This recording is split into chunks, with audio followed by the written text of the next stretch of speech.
নিজের হাতে লাগানো শাকসবজি অথবা ফল যেটাই বলেন না কেন, ছিঁড়ে খাওয়ার মজাই অন্যরকম। তো আমি আজকে আমার যে বেলকুনিতে পুঁই শাক গাছগুলা আছে সেখান থেকে যে ডালগুলো আর কি বড় হয়েছে সেগুলো উঠিয়ে নিলাম রান্না করে খাওয়ার জন্য আর কি। তো আসসালামু আলাইকুম, কেমন আছেন আমার প্রিয় আপুরা এবং ভাইয়ারা? আশা করতেছি কাছে দূরে যে যেখানে আছেন সবাই অনেক ভালো আছেন এবং সুস্থ আছেন। আল্লাহর রহমতে আলহামদুলিল্লাহ আমি আগের থেকে এখন অনেকটা ভালো আছি এবং সুস্থ আছি। তো আরও একটি নতুন ভিডিও নিয়ে আপনাদের সামনে চলে আসছি। আশা রাখতেছি আমার আজকের ভিডিও আপনাদের একটু হলেও ভালো লাগবে। যদি ভালো লাগে তাহলে শেষ পর্যন্ত আমার ভিডিওর সাথেই থেকে যাবেন, আর অবশ্যই একটি লাইক দিয়ে দিবেন, কারণ আপনার একটি লাইক অনেক গুরুত্বপূর্ণ। আমার ভিডিওটি আরও কিছু সংখ্যক ভাই আপুর মোবাইলে পৌঁছায় যাবে। তো আমি পুঁই শাকগুলোও সকাল সকালে উঠিয়ে নিয়ে তারপরে কেটে ধুয়ে রেখে দিলাম, আর এদিকে ডাউলটাও ভিজিয়ে রাখছিলাম। ডাউল দিয়ে মূলত পুঁই শাক রান্না করব। তো তার মধ্যে 2টা আলু নিয়েছি, আর ফ্রিজে একদমই কোনো রকম শাক সবজি কিচ্ছু নেই বললেই চলে। তো ওইটাই রান্না করবো। আর এদিকে ঘরে যে বাদাম ছিল সেই বাদামগুলো ছুলে নিয়েছি, বাদাম ভর্তা খাবো এজন্য আর কি। আর বাদাম ভর্তা খেতে আমার খুব ভালো লাগে। আমি কিন্তু জানতাম না যে বাদাম ভর্তা করে খাওয়া যায়। যখন আমি মাদারীপুরে ছিলাম তখন দেখতাম যে ভাবিরা কাজির ভাত রান্না করতো, তাদের একটা স্পেশাল খাবার বলা চলে। এটা অনেকে দাওয়াত দিয়েও খাওয়ায়। তো কাজির ভাতের সাথে অনেক রকমের ভর্তা থাকে, তারপরে মাছ ভাজি থাকে আর কি।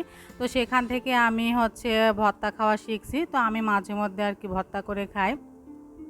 তো এদিকে সকালে নাস্তার জন্য পাউরুটি আর দুধ নিয়েছি। আগের দিন তো চা দিয়ে খাইছিলাম, তো আজকে ভাবছি যে দুধ দিয়ে খাবো, কারণ প্রত্যেক দিন চা খাওয়াটা ঠিক না, গ্যাস হবে। আর দুধ চা তো শরীরের জন্য অনেক ক্ষতি আর কি।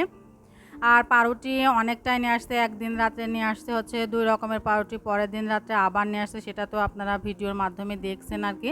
আর পাউরুটির ডেট তো একদমই খুব কম সময় থাকে। তো একটা পাউরুটির ডেট থাকা অবস্থাতে আর কি একটু ছত্রাক পড়ে গেছে আর কি। তো বেশি থাকার কারণে আর কি তাড়াতাড়ি খেয়ে নেওয়ার চেষ্টা করতেছি, আর যেটা ছত্রাক পড়ে গেছে সেটা আর কি আবার ফেরত দিতে হবে। আর এদিকে আমার কথা বলতে বলতে কিন্তু আমার ভর্তাটা আমি ব্লেন্ডার করে নিলাম, কারণ বাড়তে গেলে অনেকটা সময় লেগে যাবে। আমি আবার সাফানকে স্কুলে রাখতে যাব আর কি। এখনও স্কুল ছুটি হয়নি, আর একদিন পরে আর কি স্কুল ছুটি হয়ে যাবে। তো আমার কথার মাঝে যদি কোনো ভুল ত্রুটি হয়ে যায় অবশ্যই ক্ষমা সুন্দর দৃষ্টিতে দেখবেন।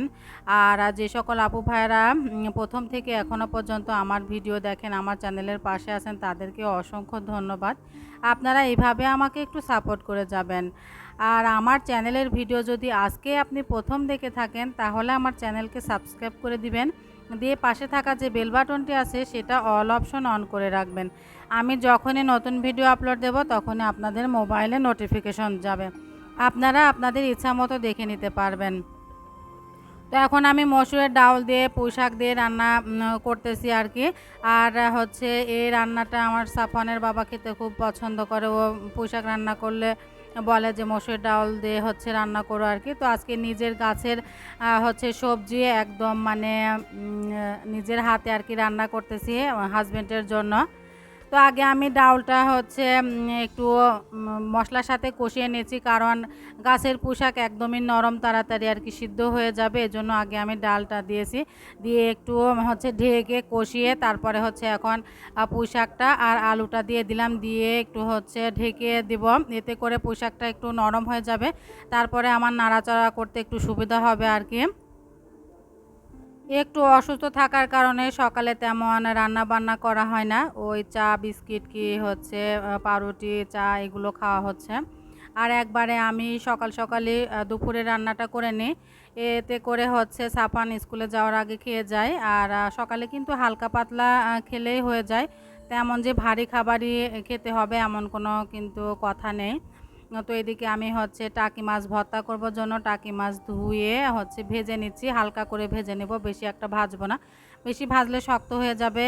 এর আগে একদিন ভাজি ভর্তা করছিলাম ভাজি করে, এতে শক্ত হয়ে গিয়েছিল। তো এই জন্য আজকে ভাবছি যে একদম হালকা শুধু এপিট ওপিট ভেজে নেব, যেন আমি মাছটা আর কি কাটার থেকে সরাতে একটু সুবিধা হয়, এজন্য আর কি। তো ওইদিকে আমি মাছটা আঁচ দিয়ে আর কি চুলায় বসিয়ে দিয়ে এদিকে আমি হচ্ছে আমার যে হ্যান্ড ওয়াশটা ওটা শেষ হয়ে গেছে। তো আরেকটা প্যাকেট ছিল মিনি প্যাকটা, সেটা আমি হচ্ছে বোতলের মধ্যে ঢেলে নিলাম। নিয়ে এদিকে হচ্ছে অফ ক্যামেরাতে আমি এই যে আমি মাছ বেছে কাঁটাটা ফেলে দিলাম, যে বড় মাঝখানে যে শিরাটা থাকে সেটা ফেলে দিয়ে, মাথাটা ফেলে দিয়ে মোটামুটি মাছটা আর কি নিয়ে এখন হচ্ছে কাঁচামরিচ, পেঁয়াজ আর হালকা একটু লবণ আর হচ্ছে হলুদ দিয়ে আর কি ভর্তা করে নিচ্ছি। আর এদিকে ঝটপট ভাতটা বসিয়ে দিয়েছি, কারণ ভাত সাফান খেয়ে যাবে, আমিও হালকা পাতলা খাবো, সাফাতকেও দেবো, কারণ সকালে হালকা নাস্তা করা হয়েছে আর শরীরটা একটু অসুস্থ, ওষুধ খেতে হবে জন্য।